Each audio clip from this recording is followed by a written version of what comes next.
Hello guys, I'm André Miceli and this is ACES. Today I am with Felice Frankel. She is a research scientist at MIT in the Department of Chemical Engineering with an additional support from Mechanical Engineering.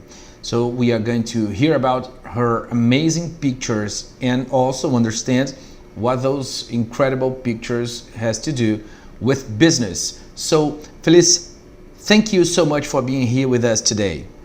Thank you so much. It's a great pleasure to speak to your community. My pleasure, Felice. So I'll start from the beginning. Could you please tell me a little bit of a personal story, and also how did you have the idea to start making science photos? Oh, wow. We have to go way, way back. Yeah. Actually, as a child, I was always pretty interested in science. I remember as a little kid looking under stones and stuff. So actually, that's not trivial. That's one of the ongoing dreams of trying to understand nature and who we are and how things work. So that background is significant. I graduated from college and went right into the laboratory. I didn't go to graduate school. I did work at Columbia Cancer Research Institute. And then life took me elsewhere to raise a family. I'm skipping a few years, of course. And when my children were at an age where I could leave them, I started volunteering as a photographer for a local television station. My husband bought me a camera while he was in Vietnam, and that also is not trivial because the camera was a Nikon, and I started with very good equipment. So what I wanted to capture was captured properly. And so I took photographs of shows that they were putting on a public television station, and they were renovating their building, and the architect asked me, did I know how to take architectural pictures? I said, oh, sure. And of course, I never did in my life. And it turned out that I didn't know how to do it. I had a talent for documenting space and buildings and landscape, and that was the beginning of my architectural and landscape photography career. I did that for a number of years. Firms hired me to go around the country to photograph their designs, and I was offered a fellowship at the Harvard Graduate School of Design. This is the piece that had changed my entire life. They occasionally gave fellowships for photographers of architecture. And so while I was there, I lived at the Science Center because I missed science desperately. And I introduced myself to one of the faculty whose course I was taking because he seemed to be very visual in how he represented the science that he was lecturing. And I invited myself to his lab, and he said, yeah, sure, what could I do with this woman? And he just got a paper accepted to Science magazine, very important science journal. The pictures were not great. And I said, let me see what I could do. And we got the cover. That was the initial push when I was able to create an image that was cover worthy. And he, it turned out, was very famous. See, I didn't know him at all. And he said to me, you're doing something that no one's doing. Stay with this. And so he then, his name is George Whitesides, a chemist. He then introduced me to other people saying, pay attention to what she's doing. And then at MIT, up the river from Harvard, something opened up at something that is called the Edgerton Center. Doc Edgerton was started strobe photography and slow motion and all very exciting kinds of photography. And they had a center, and they had an artist in residence opening. Now, I don't consider myself an artist. I continue saying that forever. But that was true. That was the beginning of being at MIT, and that was in 1994. And so little by little, the research community opened their doors to me. It took a while. Some of them didn't understand what it is that I wanted. Really what I want is to serve the research community. I serve you guys, I'm not making pictures for me. I'm making pictures for them and for science. And then one thing led to another, and Bob Silby, who was the Dean of Science, gave me a research scientist position with PI privileges, and it just went on for years. Since 1994, I've been there. I did have a stint at Harvard for a few years, but I came back to MIT. It's more of a community that I feel comfortable with.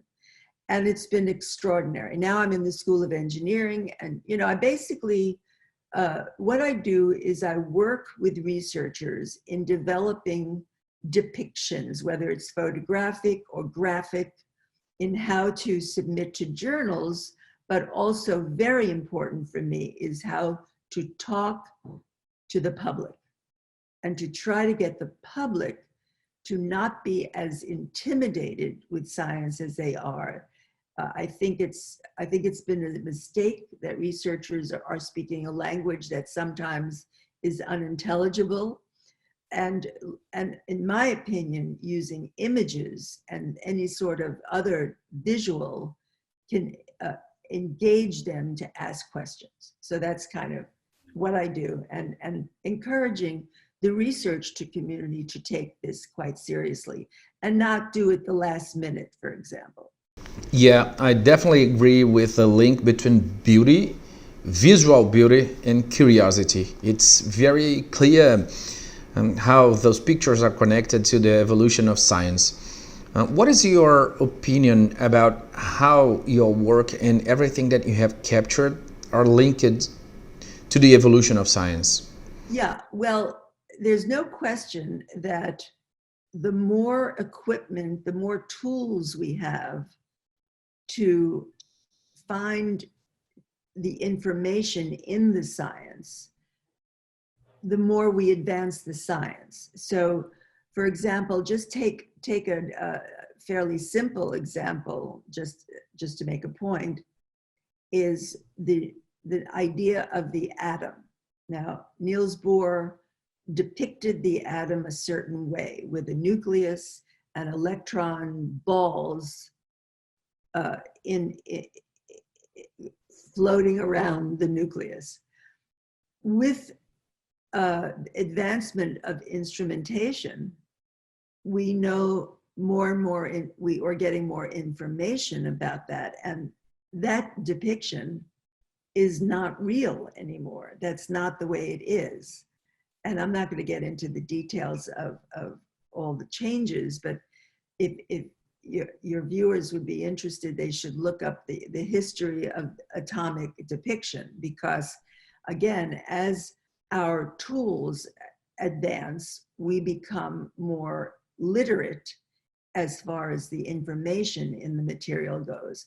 Then, of course, you have the other end of the spectrum when you actually cannot see anything. And of course, we do not see atoms. Well, we're seeing sort of atoms now in certain microscopy, but it's not, we certainly don't go down to the subatomic particles. We see traces of subatomic particles. So so that we're deducing what it looks like, but we really have never seen a quark. You can't see it. That's a whole other conversation. Excuse me. But the idea of seeing something absolutely advances and gets us to ask more questions, and that directly advances science discovery. Yeah.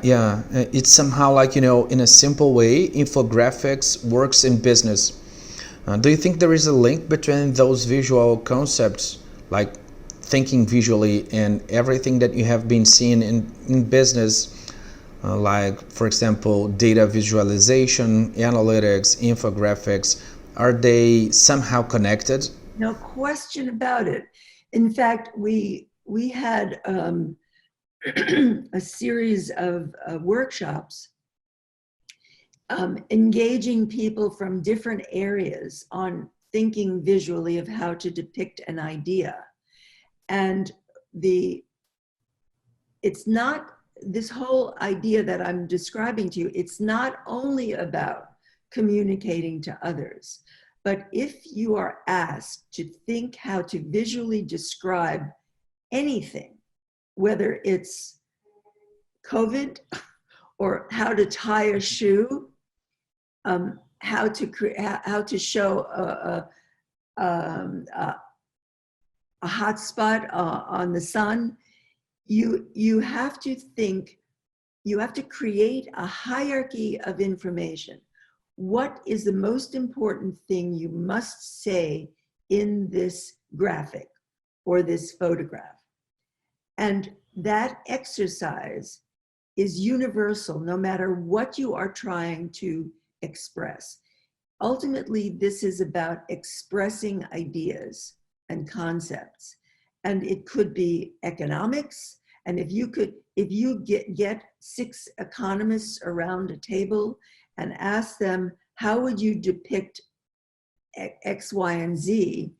The exercise itself is a teaching tool, because we see where each person is thinking, and we actually can see their misconceptions. That's what we did in our program at NSF. We actually saw the students, how they visually think about a concept and where they were wrong. It's actually very exciting, because you think we're all talking on the same page, but then when you ask them to show it, they're not on the same page. So it's a very interesting tool to see where people do not understand something. And so I suggest, although I work mostly in engineering and science, that this kind of thinking visually of how to express an idea is universal in all fields, including the humanities. I mean, you know, in economics and social sciences and psychology, you know, it can go on and on. So it should not, in my opinion, it should be part of everybody's education. How do you visually describe what it is that you want to say? And it's very powerful. And we saw it. We saw that most of the students who we have 3,000 drawings. I actually, I still support the website. It's called picturingtolearn.org. And it has 3,000 drawings that your viewers or readers can see what students were drawing and where the misconceptions were. It's very exciting. Yes, it's incredible, because, you know, when you do that, we kind of understand what each person have in mind. And without this discussion regarding AI, do you think that the human role in this kind of process will always be necessary? That is a terrific question.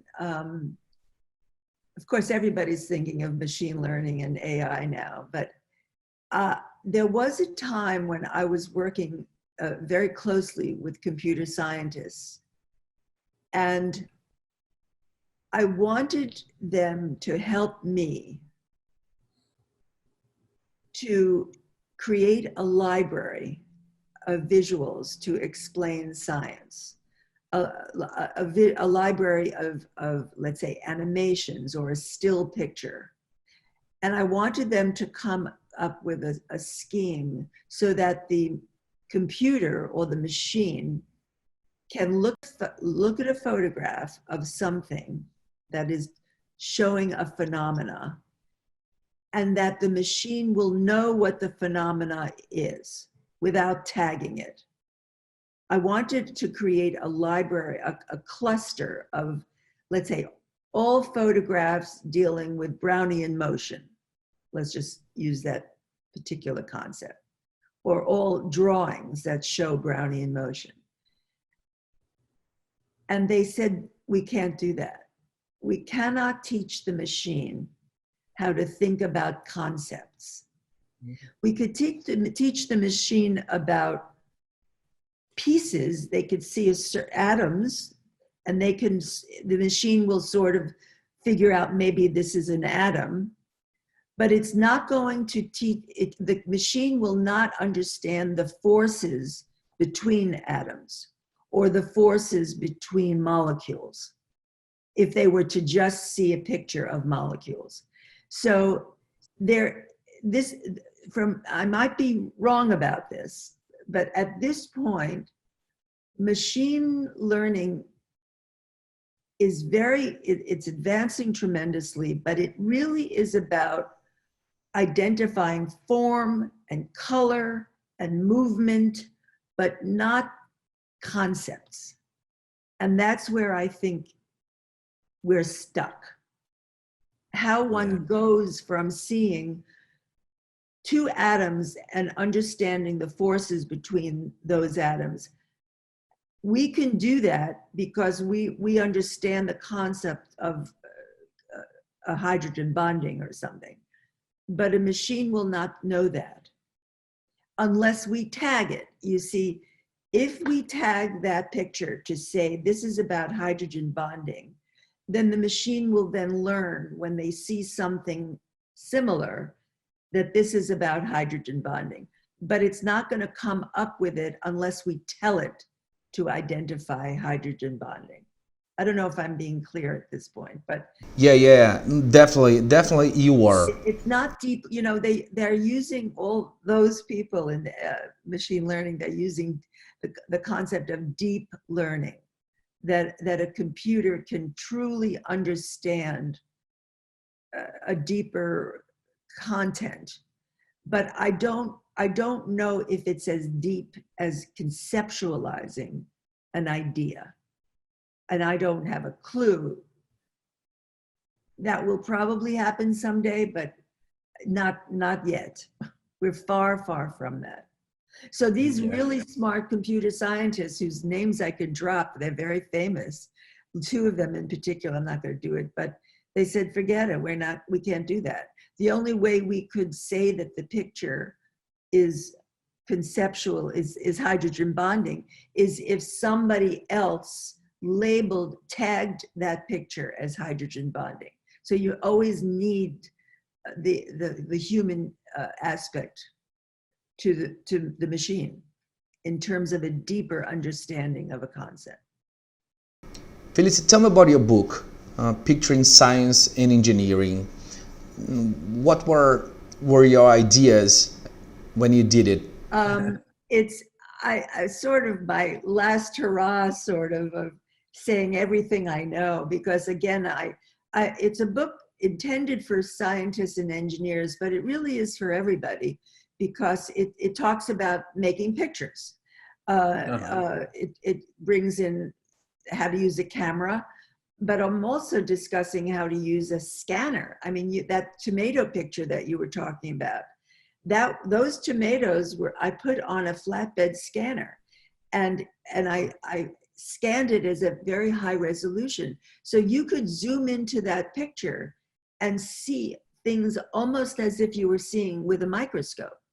And so I talk about using that, and about using your phone. I mean, years ago, I never would have dreamed that the phone could be a worthwhile instrument, but it really, some of the technology is crazy. It's absolutely very exciting. And I discuss how to exposure, and I also talk about graphics, and it's out of MIT Press, and it's a book that I got great reviews and I'm very proud of. Actually, but the issue is it's very big. And very cheap, by the way. It's ridiculously, it's ridiculous. You go on Amazon and get it. But I'm also working right now with another publisher on a series of handbooks to kind of be able to take it around with you. So, but ultimately the book, anything that I publish at this point is about trying to get you to see that you could make the pictures like I make the pictures. I talk about lighting. I really am not being coy about this. I truly believe that everybody is capable of making wonderful images. The problem is that everybody assumes that when you make a picture, I am seeing what you want me to see, because you know what you saw. But that's not the case many times. Often the way you focus, the way you compose, it doesn't work. So I'm trying to express all these techniques that actually are very straightforward, frankly. There's nothing brilliant about any of this. I really do believe that everybody's capable of making pretty wonderful images with their equipment. Yeah, interesting. And are there different ways of working and thinking depending on the type of photo you are going to make? Because of course, when you take a picture of something related to biology, it's different from taking a picture of something related to engineering, for example. Tell me about those differences and how do you adapt to them?